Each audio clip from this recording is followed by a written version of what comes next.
도가니법과 관련해서 네. 그 도가니법 관련한 헌법 재판은 네. 그 법인 운영의 자유라는 가치하고 사회적 약자의 보호라는 가치가 충돌하는 사실 사건입니다. 거기서 더 우선시해야 한다는 가치를 헌법재판소에서는 한마디로 사회적 약자의 보호의 가치를 손을 들어준 판결이라고 볼 수 있는데, 네. 그러니까 판결에 수긍하는 게 아니라 그 법인 운영의 자유의 가치와 사회적 약자의 보호라는 가치에서 어디에 한마디로 손을 들어줘야 된다고 생각하십니까? 법인 운영의 가치와 사적 약자의 보호라는 가치를 만약에 둔다고 한다면 사적 약자의 권리를 보호한다는 것에 손을 들어줘야 한다고 생각합니다. 근데 이 사건 같은 경우는 사실 다른 헌법 재판과는 다르게 명백했던 사안으로 저는 보이거든요. 사회복지사 법에서 단지 예부 감사와 예부 인사를 선임해서 좀 더 투명성을 강화하는 그런 조항이었습니다. 네. 네. 근데 본인은 그때 당시에 어쨌든 법인 운영의 자유라는 가치를 옹호하는 그 의뢰인의 입장의 편을 든 거 아니에요. 그러니까 본인의 가치와는 반했음에도 그러니까 변호인으로서 이런 역할을 하신 겁니까? 아니면 그 당시 변호 의뢰하실 때는 이 법인 운영의 자유의 가치가 더 우선되어야 된다 이렇게 생각을 하신 건가요? 사실 제가 헌법재판소 재판관이라고 하는 재판관 후보자라 하는 공직은 지금 제가 여기 서 있는 자리이고요. 그 당시 시점에 제가 서 있던 자리는 변호사로서 당사자가 지금 처한 상황에 대해서 법률적 조력을 구할 때 그 조력을 당사자의 이익을 위해서 제공해야 될 변호사라는 입장에 있었습니다. 사실 그 당시에 그 만약에 사회 공동체의 법인 자체가 도가니라는 영화에 나왔던 그렇게 인권 침해적인 단체였다면 저는 사실은 거절했을지도 모릅니다. 저는 사실 이 사건을 함에 있어서 제주도에 있는 사회복지법인도 직접 가서 어떻게 운영하는지를 봤고요. 은평 천사원이라고 하는 간단하게 해주세요.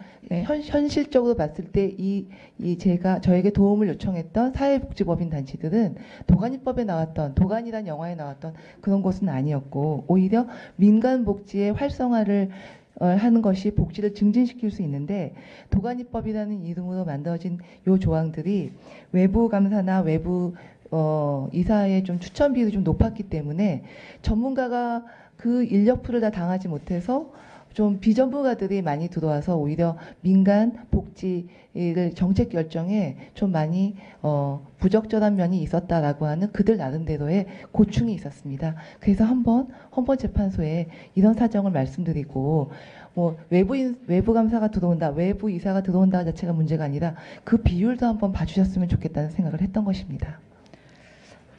일단 더 할 말이 많은데 그 부분 간단 그렇게 하고요. 그동안 이제 하우 변호사로서 후보자가 수행한 게 헌재 사건 목록을 쭉 봐봤어요. 그러니까는 로펌의 특성이라는 것이 가장 어떻게 보면 부유층, 기득권층을 변호하는 집단이라는 것은 뭐 저희가 다 알고 있는 주제의 사실이고 거기 소속 변호사로서 그런 변호 활동을 했을 수밖에 없는 측면이 있다고는 봅니다. 근데 그 하우의 변호사를 일하시면서 정말 이것은 아니다. 이런 기득권층, 이런 부유층을 위해서는 변호해서는 안 된다. 그래서 거부하신 혹시 케이스가 한 건이라도 있습니까? 저희 소속 법무법인이 아주 파렴치한 사람을 변호하라고 저한테 얘기했던 적이 없었기 때문에 저는 소속 법인으로서 소속 변호사로서 제가 배당받은 사건은 합리적인 선에서 처리했던 걸로 기억합니다. 지금 좀 전에 그 존경하는 박주민 의원님이 질의하신 그 친일파 후손 사건 같은 경우도 저는 그 헌법재판관이 가져야 할 역사의식에 비추어 봐서는 맞지 않았어야 될 사건으로 사실 보입니다. 그런 생각 들지 않으셨어요? 저는 그 당시에 분명히 저는 친일파 싫어합니다. 친일파에 대해서 어떤 민족 정기를 바로 세우기 위하여 어떤 소정의 불이익 조치를 주어야 된다는 점에 대해서는 전혀 이견이 없습니다. 근데 문제는 그 저희 법무법인의 고객으로 오신 그분은 일단 친일파의 후손이었고, 그 다음에 박필병 씨라고 하는 그분이 친일파로 이렇게 지정되었을 때 과연 법리적으로 맞는지 여부에 대해서 저희에게 한번 검토해달라고 얘기했고, 저희로서는 한번 주장해 볼 만하다고 생각했습니다. 왜냐하면 암살이라는 영화에서도 보시는 바와 같이 겉에서 보기에 친일을 하는 것 같지만 뒤쪽으로 독립군을 도울 수도 있는 거지 않습니까? 그러면 좋습니다. 그럼 이 박필병 씨가 그 케이스에 해당되는 케이스라고 판단했다는 겁니까? 저는 박필병 씨에 대해서 판단하는 입장이 아니고 혹시라도 억울한 점이 있지 않나 싶어서 자료를 모아서 변호를 했습니다.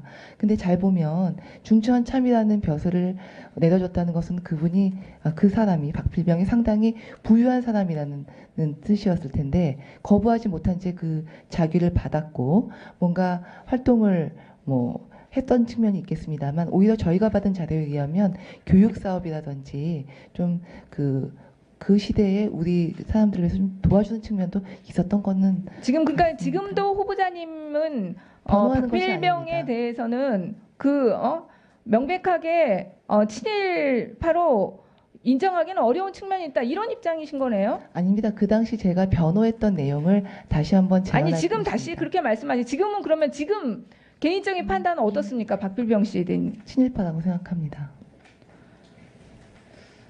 그리고 2012년에 복지부 약가이나 고시한 후에 제약회사 관계자들과 세미나 자리에 가신 적 있죠? 네, 저희 갔습니다. 거기서 행정소송을 하면 헌법소원은 보너스로 해주겠다 이렇게 말씀하신 거로 확인되는 게 사실입니까? 제가 그 말을 직접 했는지 기억은 나지 않는데요. 그런 취지로 말을 해서 아마 그 의원님께서 저희한테 지시를 주신 것 같습니다. 예, 그런 취지의 부적절한 말을 했던 것 같습니다.